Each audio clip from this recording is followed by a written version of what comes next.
আপনারা হয়তো অনেক বড় বড় লাউ দেখেছেন, কিন্তু কখনো কি দেখেছেন 1.5 কেজি ওজনের বেগুন? চট্টগ্রামের হাটহাজারী আঞ্চলিক কৃষি গবেষণা কেন্দ্র থেকে আজ আপনাদের দেখাবো এমনই এক আধুনিক কৃষি বিজ্ঞানের বিস্ময়, বাড়ি বেগুন 12।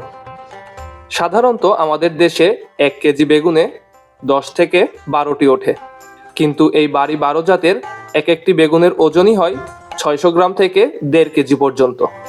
বড় আকারের কারণে স্থানীয়ভাবে অনেকে একে ডাকছেন কেজি বেগুন বা লাউ বেগুন নামে।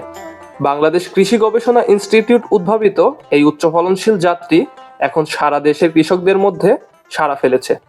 বাড়ি বেগুন 12 হচ্ছে বাংলাদেশ কৃষি গবেষণা ইনস্টিটিউট উদ্ভাবিত একটা বেগুনের একটা লেটেস্ট ভ্যারাইটি। তো এটা আসলে বিশেষ করে এটার সাইজের জন্য এটা বিখ্যাত, এটা অনেক বড় হয়।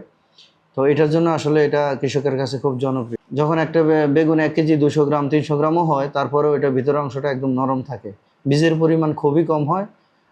এছাড়া এই বেগুনের যে উইল্টিং সমস্যা সাধারণত দেখা যায়, এটাতে এটা কম হয় এবং অন্যান্য আরও মোজাইক বা হলদে ধরনের যে রোগ আছে ওইটাও কম হয়।